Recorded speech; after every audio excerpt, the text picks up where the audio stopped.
Video ಪ್ರತಿಯೊಬ್ಬ ಹೊಸ ಯೂಟ್ಯೂಬರ್ಗಳಿಗೆ ನಾನು ಹೊಸ ಯೂಟ್ಯೂಬರ್ ಆಗಿರೋದ್ರಿಂದ ನನಗೂ ಈ ವಿಡಿಯೋ ಬಗ್ಗೆ ಕ್ಲಾರಿಟಿ ಸಿಕ್ಕಿರೋದ್ರಿಂದ ಯೂಟ್ಯೂಬ್ ಮಾಡೋಕ್ಕೆ ನನಗೂ ಕ್ಲಾರಿಟಿ ಸಿಕ್ಕಿರೋದ್ರಿಂದನೇ ನಾನು ವಿಡಿಯೋ ಮಾಡ್ತಾ ಇರೋದು. ಏನಪ್ಪ ವಿಡಿಯೋ ಅಂದರೆ ಕ್ಲಾರಿಟಿ ಅಂದರೆ ನೀವು ಯೂಟ್ಯೂಬ್ ಒಂದು ರೂಲ್ಸ್ ಇದೆ. ಅದು ರೂಲ್ಸ್ ಬಗ್ಗೆ ನೀವು ತಿಳ್ಕೊಂಡಿರ್ಬೇಕು. 1 ವರ್ಷದೊಳಗೆ ಮಾನಿಟೇಷನ್ ಆಗಬೇಕು ಅಂದರೆ ಯೂಟ್ಯೂಬ್ಗೆ ನೀವು 1000 ಸಬ್ಸ್ಕ್ರೈಬರ್ಸು, 4000 ವಾಚ್ ಅವರ್ಸು, ಆಮೇಲೆ ಶಾರ್ಟ್ ಮಾಡಿದರೆ 10 ಮಿಲಿಯನ್ಸು ವರ್ಷದೊಳಗೆ ಕಂಪ್ಲೀಟ್ ಮಾಡ್ಬೇಕಂತ ಒಂದು ರೂಲ್ಸ್ ಇದೆ. ಆ ರೂಲ್ಸ್ ಹೆಂಗೆ ಅಂದರೆ ನೀವು ಯೂಟ್ಯೂಬಿಗೆ ಯಾವಾಗಾದರೂ ಜಾಯ್ನ್ ಆಗಿರಿ.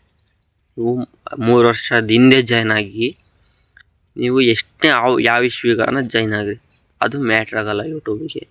ನೀವು ಯಾವಾಗ ವೀಡಿಯೋ ಅಪ್ಲೋಡ್ ಮಾಡ್ತೀರ, ನೀವು ಯಾವತ್ತು ವೀಡಿಯೋ ಅಪ್ಲೋಡ್ ಮಾಡ್ತೀರ ಅವತ್ತಿಂದ ನಿಮ್ಮದು ಯೂಟ್ಯೂಬ್ ಜರ್ನಿ ಸ್ಟಾರ್ಟ್ ಆಗುತ್ತೆ. ಹೆಂಗೆ ಅಂದರೆ ನೀವು 3 ವರ್ಷದಿಂದ ಯೂಟ್ಯೂಬಿಗೆ ಜಾಯ್ನ್ ಆಗಿದ್ರಿ ಅಂದ್ಕೊಳ್ಳಿ, ಇವತ್ತು ವೀಡಿಯೋ ಅಪ್ಲೋಡ್ ಮಾಡಿದ್ರೆ ಇವತ್ತಿಂದ ಸ್ಟಾರ್ಟ್ ಆಗುತ್ತೆ ನಿಮ್ಮದು ಯೂಟ್ಯೂಬ್ ಜರ್ನಿ. ಗೊತ್ತಾಯ್ತಾ ನಿಮಗೆ? ಇವತ್ತಿಂದ ಸ್ಟಾರ್ಟ್ ಆಗಿರುತ್ತೆ. ಅದಾದಮೇಲೆ ನೀವು ವಾಚ್ ಅವರ್ಸ್ ಕಂಪ್ಲೀಟ್ ಮಾಡೋಕ್ಕೆ, ಸಬ್ಸ್ಕ್ರೈಬರ್ಸ್ ಕಂಪ್ಲೀಟ್ ಮಾಡೋಕ್ಕೆ 1 ವರ್ಷ ಟೈಮ್ ಇರುತ್ತೆ. ಆ ವರ್ಷದ ಟೈಮ್ ಹೆಂಗೆ ಅಂದರೆ ಗೊತ್ತಾ ನಿಮಗೆ?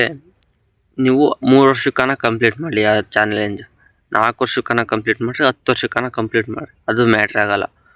ನೀವು ಅವ್ರು ತಾಣೋದು ಅಕೌಂಟಿಂಗು ಹಿಂದಿನ ವರ್ಷದ್ದು 1 ವರ್ಷ ಒಟ್ಟು ಯಾವಾಗನ ಕಂಪ್ಲೀಟ್ ಮಾಡಿ 1 ವರ್ಷ ತಾಣ್ತಾರೆ. ಹಿಂದಿನ ವರ್ಷದಿಂದ ಈ ವರ್ಷಕ್ಕೆ ತಗೊಂಡು ಕಂಪ್ಲೀಟ್ ಆಗೈತಾ ಇಲ್ಲ ಅಂತ ಚೆಕ್ ಮಾಡಿ ಆಮೇಲೆ ಮಾನಿಟೈಸೇಷನ್ ಆನ್ ಮಾಡ್ತಾರೆ. ಇದು ಯೂಟ್ಯೂಬ್ ರೂಲ್ಸು. ಈ ಯೂಟ್ಯೂಬ್ ರೂಲ್ಸ್ ಕೊಡ್ತಾ ಇರೋದ್ರಿಂದನೇ ನಾನು ಯೂಟ್ಯೂಬ್ ಸ್ಟಾರ್ಟ್ ಮಾಡೋಕ್ಕೆ ಬಂದಿದ್ದು. ಇಲ್ಲಾಂದಿದ್ರೆ ನಾನು ನಾಡಿ ರೂಲ್ಸ್ ಇದ್ದಿದ್ರೆ ಗೊತ್ತಿರಲಿಲ್ಲ ಯೂಟ್ಯೂಬಿಗೆ. ಈ ವಿಡಿಯೋ ಬಗ್ಗೆ ಅರ್ಥ ಆಯಿತು ಅಂತ ಅಂದ್ಕೊಂಡಿರ್ತೀನಿ. ಅದು ಕಮೆಂಟ್ ಮಾಡಿ. ಹಾಗೆ ವಿಡಿಯೋ ಇಷ್ಟ ಆದರೆ ಲೈಕ್ ಮಾಡಿ. ಹೊಸ ಯೂಟ್ಯೂಬರ್ ಆಗಿರೋದ್ರಿಂದ ಚಾನಲ್ ಸಬ್ಸ್ಕ್ರೈಬ್ ಮಾಡಿ. ಪ್ರತಿಯೊಂದು ರೂಲ್ಸು ನಾನು ನಿಮಗೆ ತಿಳಿಸ್ಕೊಡ್ತಾ ಇರ್ತೀನಿ.